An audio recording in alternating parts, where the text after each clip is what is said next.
கருவாடு தொக்கு என்னோடய ஸ்டைலில் எப்படி பண்ணுறதுன்னு பார்த்துடலாம் வாங்க. ஒரு கடாயில் 4 ஸ்பூன் நல்லெண்ணெய் சேர்த்துக்கோங்க. எண்ணெய் காஞ்சதுக்கப்புறமா கடுகு, 1 கப் சின்ன வெங்காயம், 10லேருந்து 15 பல் பூண்டு, இது எல்லாத்தையும் சேர்த்துட்டு நல்லா வதக்கிக்கோங்க. வெங்காயம் நல்லா வதங்கினதுக்கப்புறமா ஒரு தக்காளி கட் பண்ணி சேர்த்துக்கோங்க. மூடி வச்சு குக் பண்ணிங்க அப்படின்னா தக்காளி நல்லா மசிஞ்சு வந்துடும்.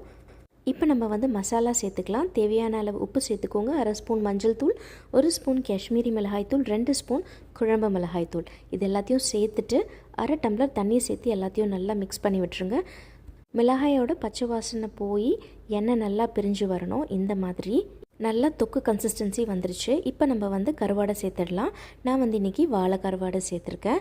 சேர்த்துட்டு எல்லாத்தையும் நல்லா கலந்து விட்டுட்டு கொஞ்சமாக தண்ணி சேர்த்துக்கோங்க. மூடி வச்சு ஒரு 10 நிமிஷம் குக் பண்ணி எடுத்தோம் அப்படின்னா நம்மளுடைய கருவாடு தொக்கு சூப்பராக ரெடி ஆகிடுச்சு. கண்டிப்பாக ட்ரை பண்ணி பாருங்கள். பை.